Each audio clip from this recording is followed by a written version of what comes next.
boxing scene with promoter of Top Rank, Bob Arum. Bob, last week we had Miguel Cotto defend his title successfully against Shane Mosley in a terrific fight. Give us your thoughts about that bout. Well, I think Miguel showed that he's become a complete fighter, not only just a great body puncher and a brawler, but he's a real good boxer, and he's just getting better and better. Hasn't reached his peak yet, and I think before he's finished, he'll be recognized as the best fighter in boxing. A lot of people were surprised that Cotto was able to out-jab Mosley for most of the fight. Were you one of those people? No, because I know how he's improving. I know the kind of sparring he had and what he was doing in sparring. I mean, he's becoming the complete package. He's also a guy who says he'll fight anybody that's put in front of him. What are your plans for Miguel Cotto in the upcoming year? Well, the first thing we're going to do is to see whether Oscar or Floyd Mayweather Jr. are available. If they are, obviously it's a big fight. I'll fight either one of them.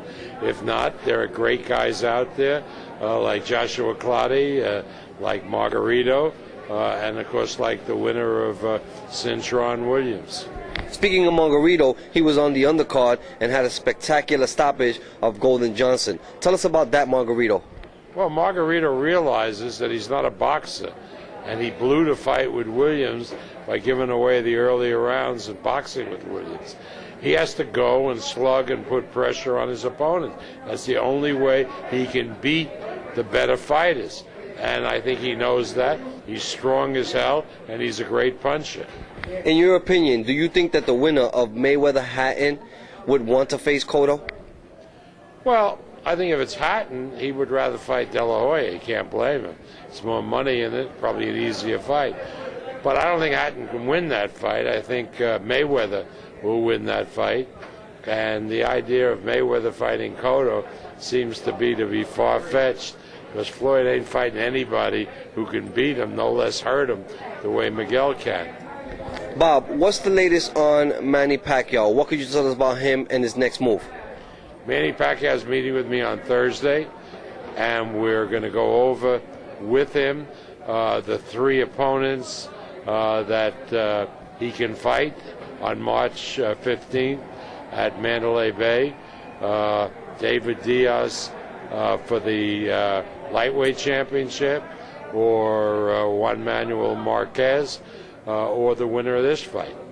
So it all depends on how he eats on Thursday that will determine where he will fight according to his weight. No, Manny, he's going to eat some kosher turkey in my house, and I don't think that's going to affect his decision. Anything you want to tell the boxing fans all around the world? Well, we're getting ready for a big year next year, but before we end this year, December 1st, I got Julio Jr. fighting Ray Sanchez.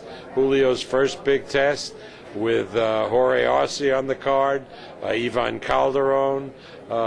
It's a good card coming from Albuquerque, December 1st. And next year we got Kelly Pavlik with a rematch with Jermaine Taylor. And then March, maybe Cotto goes, and of course we have Manny Pacquiao going in March against either Diaz or Marquez, or the winner of Soto Guzman. And as always, Bob, we appreciate your time. Thank you. Very welcome.